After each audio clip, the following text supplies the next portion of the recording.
Kiwembe, fanya haraka ujue shemeji yako anakusubiria. Usijali la mwanangu, ndio namalizia kunyosha shati. Ila nilikwambia mshikaji wangu, oa unaniona mzushi. Sikia, unajua mambo ya kuoa bwana, video umeshamaliza mambo yote ya kula ujana. Ndio. Eti unakula ujana, angalia ujana usije ukakula wewe.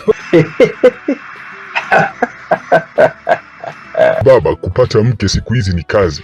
Maana mademu wenyewe hawasomeki nakwambia mshikaji wangu. Na mimi demu wangu Leila ametulia, tena ananielewa kinoma yani. Wewe ndio unasema hivyo bwana Maki. Si kwa sababu unamuonga sana na ndio maana anakuelewa. Acha hizo. Demu wangu ananipenda kutoka moyoni. Anakuzuga tu yule. Wewe hawezi kufanya hivyo. Kwanza acha hizo story, kama vipi kabadilike tusepe mshikaji wangu. Imekuchoma, hawatabiliki hao mwanangu. Lakini ndio hivyo, ni kucheza nao kwa akili tu. Hata usemeje, Leila nitamuoa. Haya bwana, mimi nisikuvunje moyo.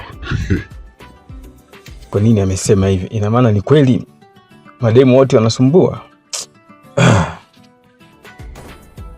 Haya, twenzetu besti.